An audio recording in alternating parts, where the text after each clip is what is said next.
В эфире телеканала «Якутия-24». Главные события уходящего дня. В студии работает Алексей Соколов. Здравствуйте. Отозвать лицензии у аптек. Владимир Путин жестко отреагировал на резкое повышение цен на медицинские маски. В Якутии подтверждения коронавируса нет, а вот число заболевших гриппом и ОРВИ неуклонно растет. В Нерюнгри цены на фрукты и овощи местами выросли вдвое. Продавцы кивают на поставщиков. В ситуации должны вмешаться контролирующие органы. Отчет правительства в Алдане, что волнует жителей золотодобывающей провинции Якутии. Рингтон победы. Акции набирают все больше оборотов. Для участия нужно на входящий звонок установить песню военных лет.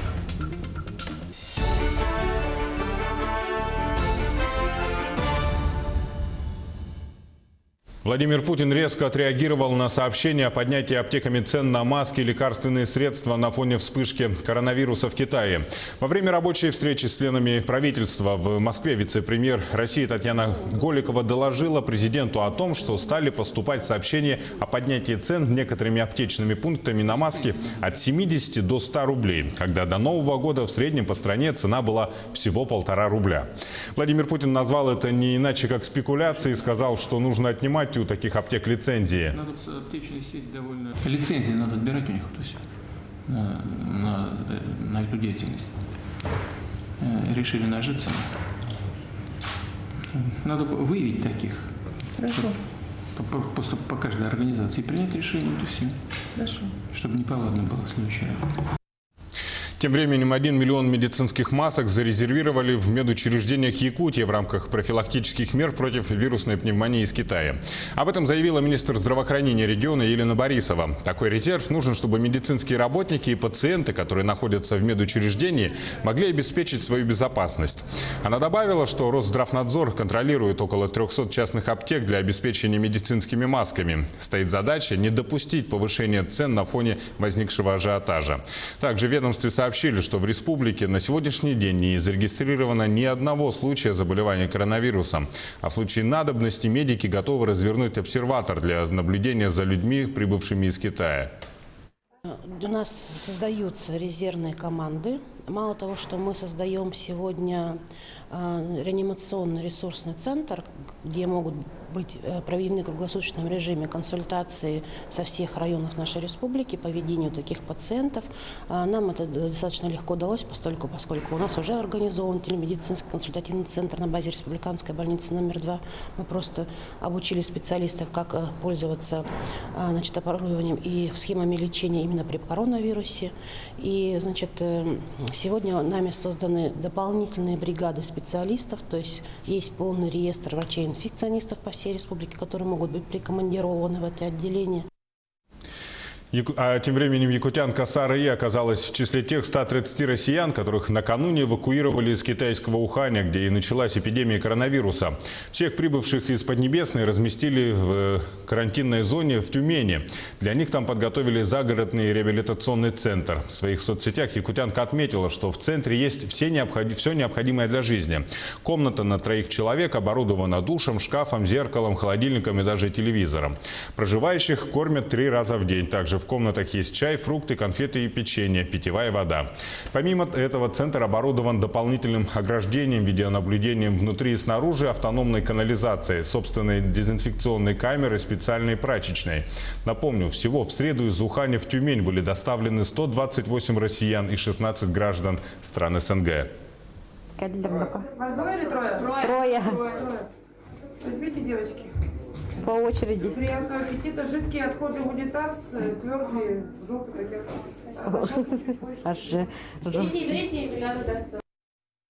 Первое, второе. Первое супчик, второе картошка, карачка, винегрет, чамани.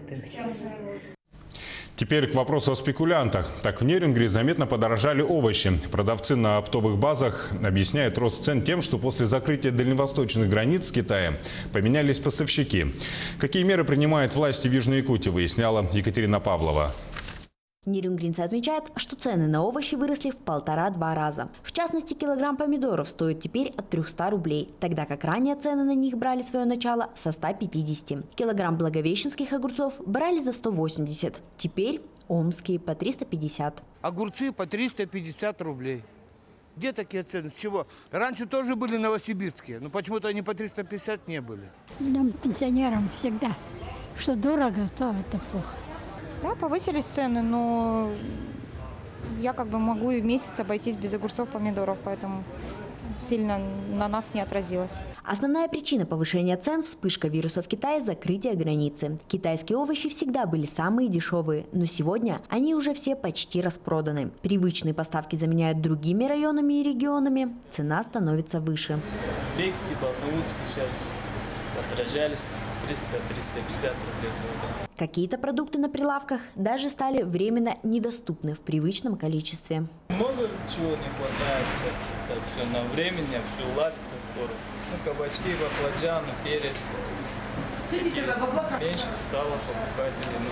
Да дешево, хорошо всем нам продавать и покупателям. В Нерюнгри состоялось заседание межведомственной комиссии по мониторингу и оперативному реагированию на изменения конъюнктуры продовольственного рынка. Речь шла об оптово-розничных ценах на плодоовощную продукцию, и было принято решение о проведении еженедельного мониторинга розничных цен. Нерюнгринский район не относится к районам с ограниченным сроком завоза грузов, то в связи с этим мы не можем на правовом уровне, на законном отрегулировать торговыми надбавками, как это делают северные районы. Поэтому мы проводим мониторинг розничных цен по плодоовощной продукции нашего района.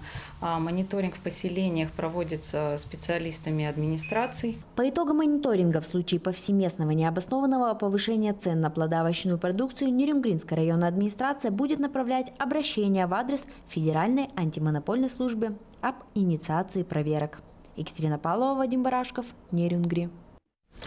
А тем временем остается напряженная ситуация с сезонной заболеваемостью ОРВИ и гриппом в Якутии. На сегодня зарегистрировано свыше 10 тысяч случаев заболевания. Из них 111 человек госпитализировано. По сообщению Роспотребнадзора, превышение эпидпорогов составило среди школьников 65%, а среди детей дошкольного возраста 70%. С завтрашнего дня учебный процесс временно приостановили во всех школах Мирнинского района, кроме Сельдюкарской и Тасюрахской школ. Занятия также приостановлены в центрах дополнительного образования. Ну а сейчас небольшой блок рекламы, и смотрите далее на телеканале Якутия-24. Отчет правительства в Алдане, что волнует жителей золотодобывающей провинции в Якутии. Рингтон Победы. Акция набирает все больше оборотов. Для участия нужно на входящий звонок установить песню военных лет. Добрый февраль. Сегодня школьники Якутска в рамках профориентационных мероприятий посетили ГРЭС-2. В эфире Якутия-24 мы продолжаем наш выпуск. Регионы Дальнего Востока окажут поддержку застройщикам, чтобы ускорить строительство нового жилья. Площадь первичного жилья, доступного по программе льготной ипотеки, в макрорегионе увеличится благодаря возведению новых комплексов.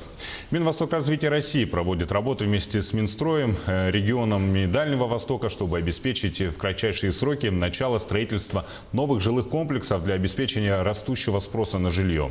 Власти регионов ведут переговоры с застройщиками, предлагая им поддержку с решением таких вопросов, как предоставление земельных участков, подведение инфраструктуры и иных административных вопросов, рассказали в пресс-службе Минвостокразвития.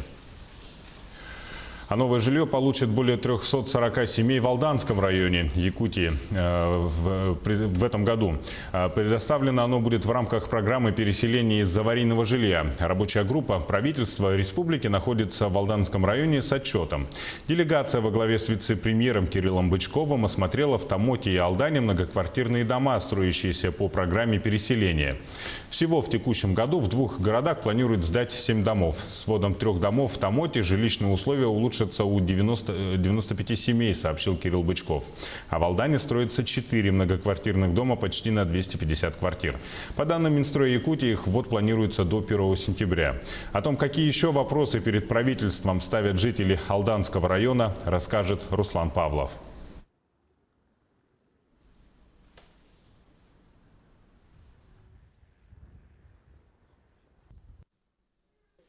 Как непросто живется в удаленности от райцентра, зампреду Бычкову на личном приеме граждан рассказывает жительница села Первый Арачон Татьяна Акимова. В населенном пункте, который находится в 16 километрах от Алдана, осталось 2 капитальных дома до 1,5 десятка человек, которые мечтают жить в современном социуме. У нас первый наболевший вопрос – это переселение нашего поселка. Мы не живем, мы существуем. У нас нет ни аптеки. У нас нету ни магазина, у нас нету ничего, ни дорог у нас нету, ничего. Мы не живем, мы существуем. На сегодняшний момент те заявки, которые поступают, они обрабатываются. Вот на ближайшие бюджетные корректировки этот вопрос также будет выноситься. Есть поручение главы республики на эту тему, поэтому я думаю, что этот вопрос точно сдвинется с мертвой точки. Ну и будут проработаны различные другие варианты, как в законодательной плоскости эту проблему можно решить. Как решить проблему номер 1 на сегодня – уборку мусора – интересовался каждый второй. Региональный оператор 1,5 года не может найти способ добросовестно выполнять свои обязательства. По факту мусор из баков вывозится раз в неделю. Как вернусь, передам курирующему заместителю председателя правительства, который курирует тему ЖКХ, в том числе вот этот вопрос озабоченность жителей, ну и каким-то образом будем этот вопрос ставить на уровне правительства республики еще раз для того, чтобы в целом это непростая проблема вообще, это не только у нас, это вообще по всей стране у нас с мусором, к сожалению, не так все быстро двигается, несмотря на то, что созданы соответствующие структуры, созданы соответствующие условия, но на сегодняшний момент это не идеальный набор инструментов, который позволяет быстро решить проблему. Отчеты правительства республики перед населением – это очередная возможность окунуться в проблемы на местах. Впрочем, как отметил Кирилл Бычков, проблемы решаются пусть не всегда быстро, но процесс движется. Этому способствует динамика развития и расстановка приоритетов как на региональном уровне, так и в масштабах страны. Руслан Павлов, Сергей Шипачев, Александр Лукин, Алдан.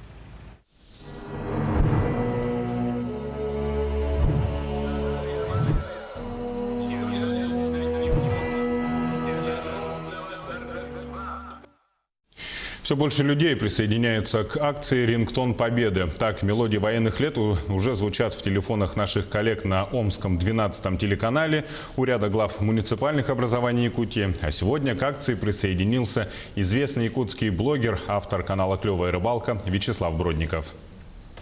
Национальная вещательная компания «Саха» запустила такую акцию, как «Рингтон Победы». И в связи с этим я установил на свой мобильный телефон вот такой рингтон. Это Лев Лещенко, песня называется «День Победы». Хочу передать свою эстафету блогерам.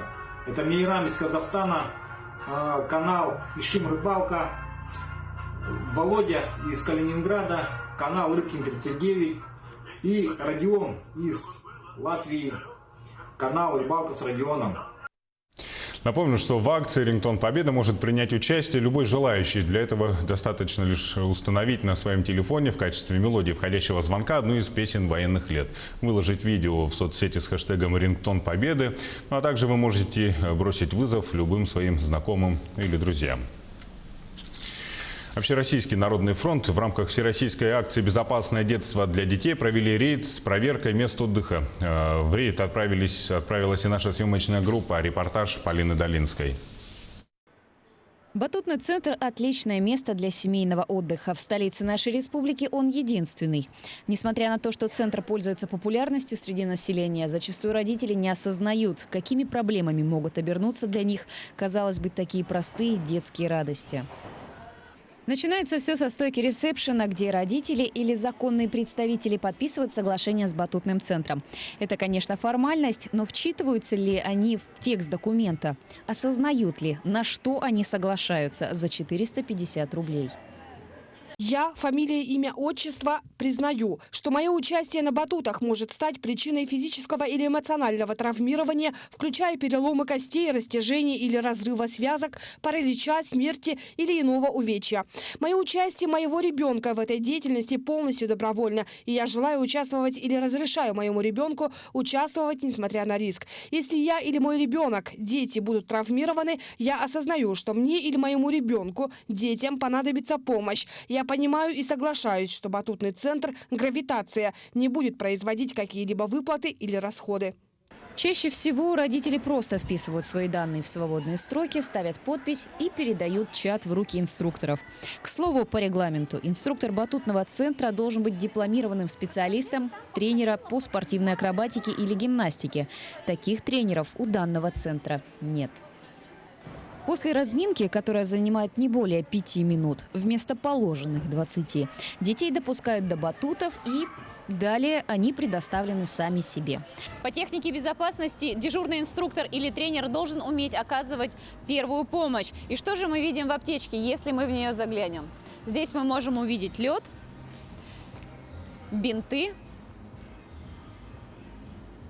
пакет с ватой и вот такой вот лейкопластырь. Прыжки на батутах – это акробатический вид спорта, соответственно, здесь могут быть вывихи и переломы. Что у нас для этого есть? Для этого у нас есть вот такой вот жгут. Чистота – залог безопасности. В местах активного отдыха, посетители которого дети, санитарные меры должны быть учтены особенно строго. Тем более в период обострения сезонных заболеваний, таких как ОРВИ и грипп. После физической активности захотеть пить – это естественная реакция нашего организма. И мы поднимаемся в кафе, которое располагается здесь, на территории батутного центра. Но что же мы здесь видим? Пустой холодильник и 3 пустых баллона. Рейд завершен, протокол составлен. Какая судьба ждет батутный центр дальше? И будут ли устранены все несоответствия? А главное, изменится ли текст соглашения с родителями? Полина Долинская, Павел Пахомов, Якутск. Ну а теперь к акции «Добрый февраль», которую мы запустили в честь 2-летия вещания нашего телеканала. И сегодня нашу акцию поддержали энергетики и ответили на вопрос, как стать энергетиком. Ответ прозвучал для старшеклассников Якутска. В рамках профориентационной работы школьники посетили ГРЭС-2. Подробности в материале Саргаланы Федоровой. В машинном зале очень шумно и душно. По-другому быть и не может, ведь именно здесь вырабатывается электроэнергия. В первую очередь ребятам показывают механизмы работы котлов-утилизаторов и газотурбинных установок. Их мощность достигает 220 гигакалорий в час. Чтобы было понятно, они обеспечивают более 1/3 потребности Якутска в тепле. При выработке тепловой энергии используют газ высокого давления из Усть-Вилюйского и Мостахского месторождений. Пользуется двухконтурная система теплоснабжения. Мы, используя через теплообменники, подаем то тепло, которое вырабатываем через теплообменники, подаем в город через так называемый объединенный корпус, через СТП, который находится у подножия горы Чурмуран. Находится, и вот непосредственно через внутренние контура подаем тепло в город. Далее экскурсия переходит в блочный щит управления. Здесь специалисты контролируют работу по выработке электроэнергии в режиме нон-стоп 24 часа в сутки. Больше всего меня впечатлило именно сами размеры ГРЭСа. И то, что здесь так много оборудований сложных. Здесь оборудован современный учебный класс, где в качестве наглядного пособия представлен вот такой тренажер сердечно-легочной реанимации. И каждый год работники проходят повторное обучение по оказанию первой доврачебной помощи и сдают экзамены. Удивительное совпадение. Во время экскурсии старшеклассники встречают выпускницу из их же школы. Девушка работает здесь инженером электроцеха и из первых уст делится с ребятами всеми сложностями и перспективами своей профессии. Как, что устроено здесь, что делают, что нужно для поступления. Когда мы были на основной панели, видел столько компьютеров, и всего лишь 2 человека вроде все это контролировали. Показали основное оборудование, ознакомились с тем, через что им придется пройти, выбрав данную профессию. Передаю эстафету АО «Водоканал». Эстафета передана. Надеемся, что «Водоканал» вслед за энергетиками поддержит акцию нашего телеканала и тем самым поможет школьникам определиться с выбором будущей профессии. Саргалана Федорова, Георгий Григорьев, Якутск. Ну а далее эфир нашего телеканала продолжит дайджест событий Ленского района. Я передаю слово моей коллеге Ане Кожевниковой.